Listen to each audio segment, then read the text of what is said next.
皆さんこんにちは。制作の過程を3つの動画に分け、完成までを収録しているプラモの時間へようこそ。今回は制作ご依頼品80スープラの最終回です。パート3となる今回はクリアコーティングから艶出し、そして最終的な仕上げまでの工程を収録しました。トップシェードのグラデーション塗装がうまく決まったところや、シュナイダーのクロームマーカーの発色の良さなど、仕上げのポイントもしっかりお見せしています。完成に向かっていく最後の工程をぜひ最後までご覧ください。それでは行ってみましょう。まずはクリア塗装からスタートです。今回は仕上がりを安定させるため、クリアは3回に分けて拭いていきます。使用するエアブラシはタミヤのスプレーワークシリーズトリガータイプのワイド。広い面積を均一に塗装するのにとても使いやすいエアブラシです。クリア塗料はクレオスのスーパークリア 3GX100。こちらをガイアノーツの薄め液で約 1.5 倍に希釈して使用しています。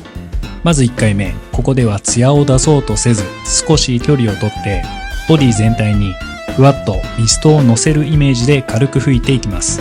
この下地が後の仕上がりを左右する重要な工程です。続いて2回目、今度は角やエッジ部分から丁寧に塗装し、全体をまんべんなく均一になるよう意識して拭いていきます。塗装後はしっかり乾燥させるため48時間ほど放置。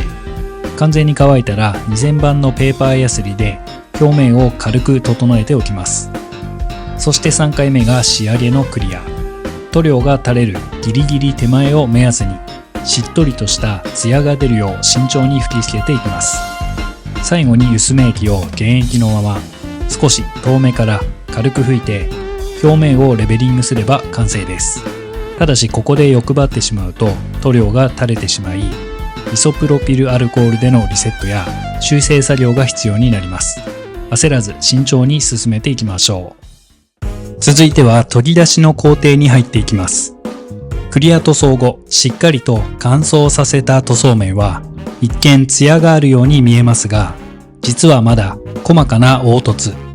いわゆる柚子肌が残っています。この凹凸を取り除いて滑らかな表面に近づけていくのが取り出しの目的です。この工程ではペーパーの番手を徐々に上げながら滑らかな面を作っていくので、前段階のクリア塗装ではそれを見越してやや厚めに拭いておきました。取り出しは全部で3ステップで行っていきます。まず1工程目は2000番のペーパーヤスリを使って水で研ぎます。ツヤが出ているクリア面をあえてマットに落としていくような感覚で作業します。続いて2工程目と3工程目ではゴッドハンド製の紙ヤスを使用。6000番そして8000番へと番手を上げながら水を使って丁寧に取り進めていきます。仕上がりの目安は映り込む景色が歪まずに反射するくらいの滑らかさ。研いでは拭き取り、表面の状態を確認しながら丁寧に進めていきます。2000番でマットになった面が番手を上げていくごとに徐々にツヤを取り戻してきたら取り出しは完了です。続いては鏡面仕上げの工程に入っていきます。この仕上げ作業は全部で3ステップで行っていきます。使用するのは C フォース製のリトルーターに筋彫り銅のバフを取り付けたセット。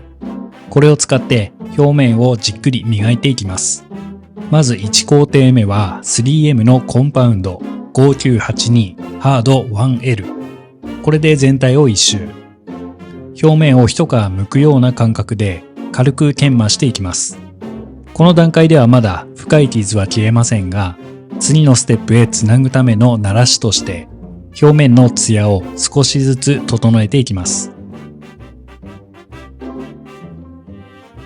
続く2工程目は 3M の5985ハード 2L でさらに1周。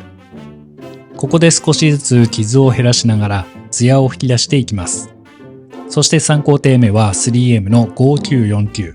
ウルトラフィーなプレミアムで最終仕上げ。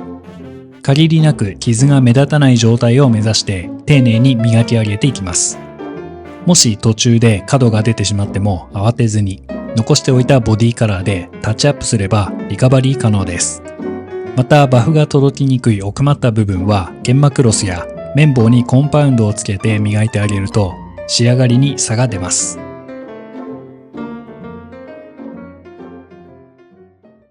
次にウィンドウのクロセラー部分。ここがバシッと決まると作品の解像度がぐっと上がります。裏面のある部分はサークル形状のマスキングテープを使って丁寧に形を作っていきます。カーブが決まったら 1mm の極細マステで辺をつないで全体の形状を構築しましょう。すべてのウィンドウでこの作業を終えたら表面も忘れずに保護しておきます。次にボディ側ですが、ウィンドウモールに沿って極細マステを貼り込んでいきます。R 部分は一度大雑把に貼ってからデザインナイフでモールに沿って切り込みを入れ、塗装面を露出させるのがコツですね。ここで1点重要なリスク管理です。デカールがある場所にマステを直張りすると剥がすときにクリア層ごと持っていかれる恐れがあります。間にティッシュを1枚かませることでこのリスクを確実に回避しましょう。準備ができたらガイアノーツのエボブラックで一気に塗装します。フロントのトップシェードは極細マステで境界線を作って全体をマスクします。グラデーション塗装の極意は一気に色をのせないこと。まずは全体に薄くクリアブルーを吹き、その後上段が濃くなるように縁を狙って色味を確認しながら少しずつ塗り重ねていきます。この絶妙な透け感が実写の高級感を演出する最大のポイントになります。続いてはウィンドウの取り付けとライト類の仕上げです。ウィンドウは裏面から固定しますが、今回はパカパカの影響でパーツを分割せざるを得ませんでした。フ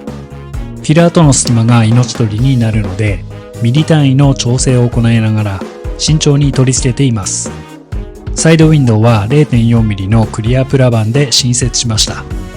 元のパーツからマステで型を取って転写し、切り出したものをボディに合わせていきます。ドアはボディに収めた状態で、両面テープとセメダインハイグレード模型用接着剤を併用してがっちり固定。ウィンドウが入ったら仕上げておいた内張りをドッキングさせます。ルームミラーは長谷川のミラーフィニッシュで表面を再現し、エンジンルームは説明書の指定通りに塗り分けて情報量を増やしました。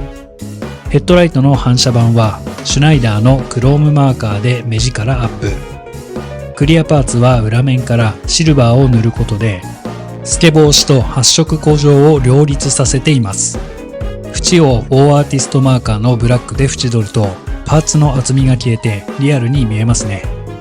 テールのリング部分も 0.8mm のクロームマーカーで精密に仕上げました。シャシーとボディを合体させドアを取り付ければいよいよゴールが見えてきました。ここからは最終的なアッセンブリー仕上げのセクションです。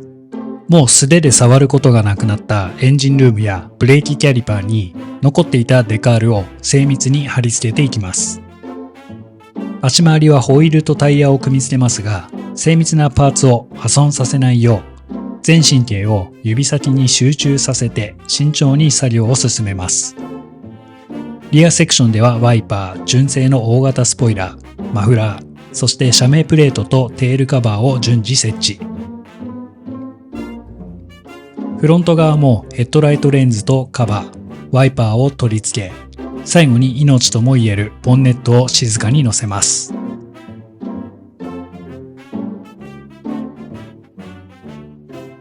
サイドミラーの鏡面も忘れずにクロームマーカーで仕上げ、ドアミラー本体を設置。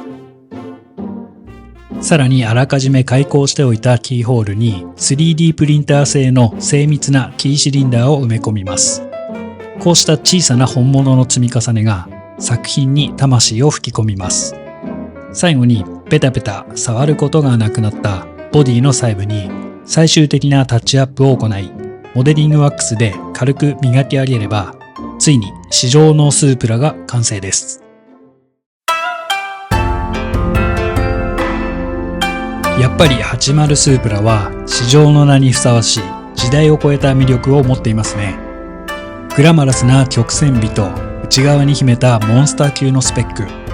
タミヤのこのキットはそんな実車の持つ熱量を完璧なモールドとパーツ構成で僕たちに伝えてくれます。